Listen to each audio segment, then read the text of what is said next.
Hey guys, how's it going? This is vlog attempt like number 4 because Photo Booth hates me and it won't let me record more than a minute and a half of video.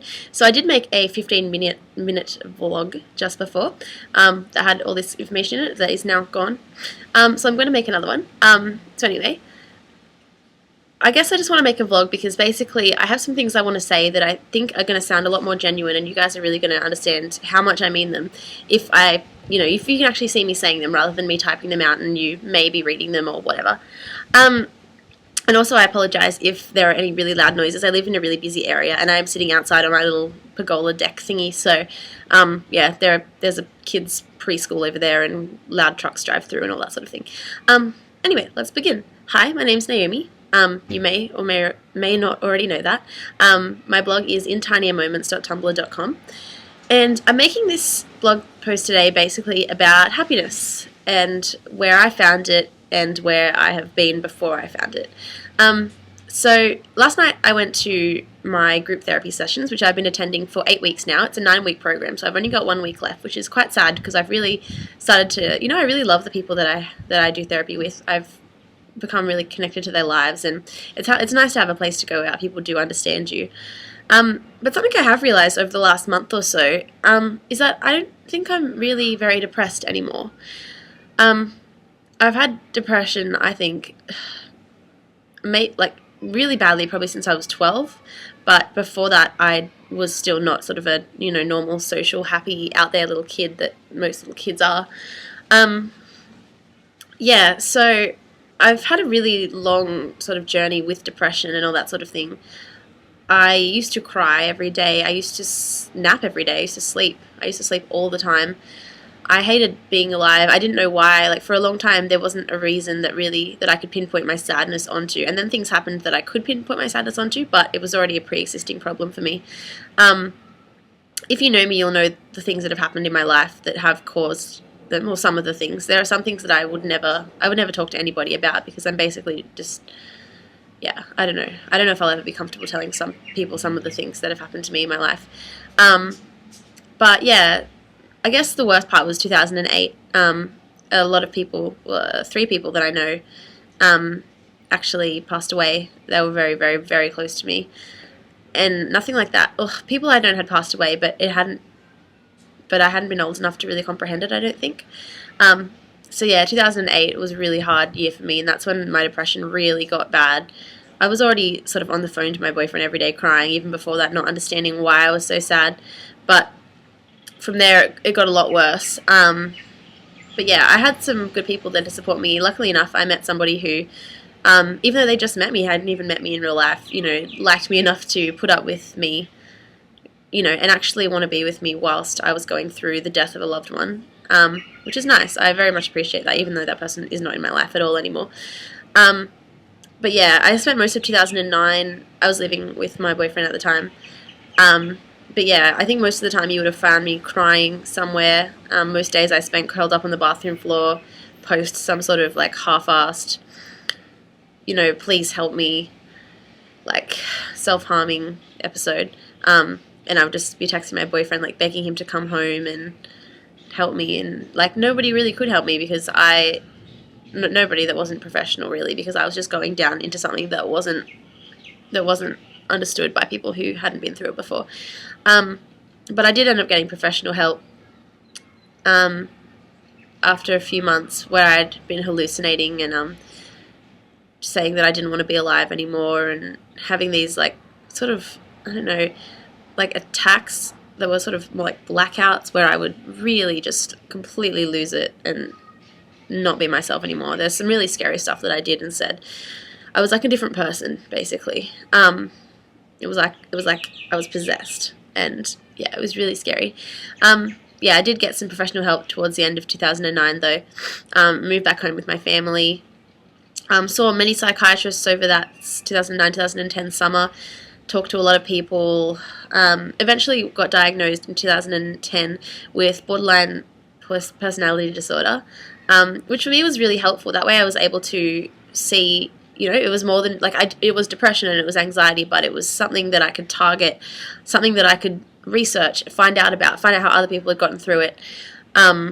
And also when something started to happen, when one of the 9 symptoms that they really list with borderline personality disorder, when something that started to happen or I thought about it, I'd know that it wasn't me, it was BPD. And if I wanted to be BPD, then I would do it, but I wouldn't, I didn't want to be that person.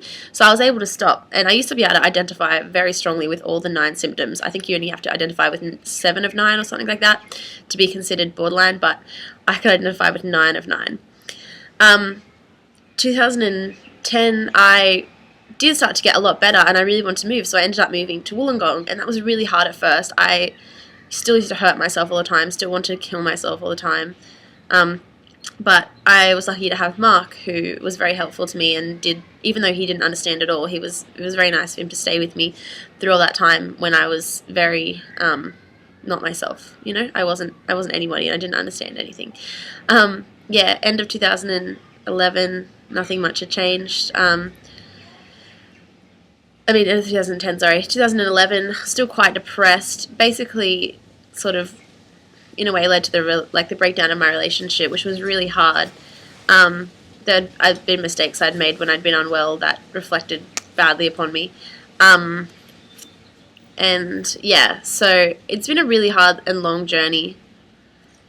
The last year has been probably the hardest because I think it's sort of like you get to the very end of the depression and then it's just like that final push to get better. I keep seeing psychologists and I kept trying to work, but I mostly couldn't. I would just sleep a lot and cry a lot and call my mum a lot and want to go home and blah, blah, blah. But I really wanted to make something of my life. So I pushed through it and I just tried really hard to practice, getting myself through these things on my own without needing someone else's help. Here we are a year later, and especially in the last month, or maybe a bit longer even, since I moved to Sydney, basically, I've really started to feel so much better about my life. I'm so happy now. Like, I feel this feeling in my chest that I can't even explain. It's like this excitement all the time. And I'm thinking maybe that's what being happy is. Maybe I'm so excited for life. I'm excited to get up in the morning and I read books and I eat food and I hang out with my friends, and I used to just never do any of those things. I was never happy. And now I'm really happy. I'm really happy with myself, and I don't need anybody to help me. I don't need someone to tell me that I'm a good person, to know I'm a good person. Like, I just feel good about myself. I think taking on a lot of personal things that make me happy, sort of like becoming vegan's made me very happy, just because I feel like I'm actually, I care about something a lot, something that isn't me. I care about animals, and I'm trying to do whatever I can to help out. I finally got the job I always wanted. So after applying, I literally have applied for 200 jobs this year since I moved to Sydney. That's not an exaggeration. And I finally got the one I wanted. And I know it's just because of my previous experience and working in jobs I didn't love, but I knew sort of were channels to get to where I wanted to go. So now I have the job I want. I live in Sydney. I have beautiful housemates. I live in a beautiful house. I mean, look at this shit. Look at that canopy over my street. That's like, I'm in the middle of Sydney, seriously. And it's so beautiful. I'm just so happy now. I rarely cry. The other day I threw up from anxiety, but that doesn't really happen very often. I think it was a weird bout of anxiety where I'm just a bit stressed at the moment, but I'm more confused than anything because I think depression and borderline personality disorder have defined me for so long that now that I just have suddenly realized that I'm not depressed and I vaguely identify with BPD, but I don't, and I don't know what that means. I mean, I thought it wasn't something you could get better from, but I think it is. Like, I just stuck it out, and I think I'm better now, and it's weird. But yeah, I guess I'm just making this personal example because that's really all I can go by, but I guess I really just wanted to make this video so that if you're watching it, whether you know me or not, whether I know you or not, everything gets better. It gets so much better. Life does get better if you stick it out. Just don't give up, even when it's hard and terrible, and it does seem like some sort of black abyss that you're trapped within forever. You're not trapped. You're okay, like, there's people there for you that love you, and I love you. I might not know you, but I bet if I got to know you, I would think you were just as beautiful as every other person I've met. And I have absolutely beautiful friends, most of which I have only met in the last couple of years. I never imagined myself living to the age of 21 or 19 or 20 or anything, because I was just going to kill myself because I didn't think I was meant to be alive. I didn't think I was meant for happiness. But the last few months have really shown me that I was meant for happiness, and everybody is. Even, the nicest stuff sorry, the nicest people have the worst stuff happening to them. Even the people that aren't so nice have bad stuff happening to them, and no one deserves it. Everybody deserves to be happy, and everyone will be happy as long as they stick it out. And I don't know, I guess just try to send some good karma out into the world. I really try to be there for my friends, and I've got some really amazing friends now, so I'm thinking that worked. Because I have some great people in my life. Just try to do things that you're passionate about, even if you can do them for 1 hour a week. You know, that's a start. Maybe try to do 2 hours next week of reading a book. Like, just do something that makes you happy. Stick it out. And if you need someone to talk to, I'm always here for you. Sometimes I'll feel too shitty to help anyone, and I'll kind of just recede away and curl into a ball. But I'll get back to you as soon as I can. It's not because I don't care about you. It's just everyone has those times. But yeah, I don't know. I just want everyone to know that no matter how shitty they're feeling right now, they're going to be okay. Like, you are seriously going to be okay. The world is a good place. There are beautiful people and beautiful things to see. There are beautiful books to read. There are movies to watch that will just make you feel like your soul is torn out of your chest in the best possible way. There's just some amazing stuff to experience. And yeah, I just don't want you to be afraid that you're never going to be happy again, because you definitely, definitely are. I can promise you. You're all beautiful. You all have this amazing potential. So many people I know just have this, this spark in them that I think sometimes depression makes you feel like you don't have any sort of spark, that you're not beautiful, that you don't have potential, that you're not going anywhere, but you are. You just got to find what you love and do it, and try not to think about how shitty the world can be, because it can be so beautiful, and all the shitty things pass. Everything passes eventually, in all different ways, but really, if you just, stick it out, the bad things are going to pass, and you're going to find yourself, doing what I'm doing now. I never would have expected that, 3, 2, even 1 year ago, I didn't see myself sitting on my balcony in Sydney, making a video about how happy I am and how I'm not depressed anymore. I would have never imagined not being depressed. I feel like I'm going to cry. But after this is the way I've felt, some things that I felt that I can't put into words about how much I just did not want to exist.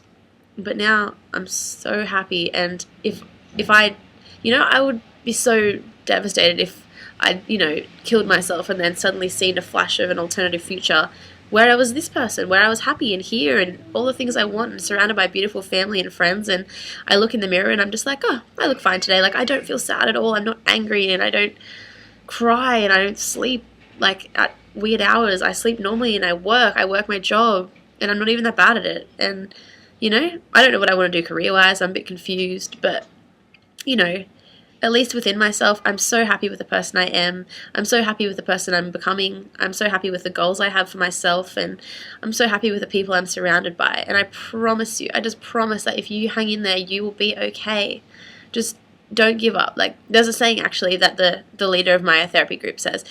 He says he uses it in marathons, like he runs. You can give up as many times as you want, as long as your feet keep moving. So basically, you can mentally give up. You can say, fuck this, I give up, as many times as you want, as long as you don't really give up. As long as you keep going, you can tell yourself 1,000,000 times that you give up. That's what I used to do. I used to be like, I'm going to kill myself.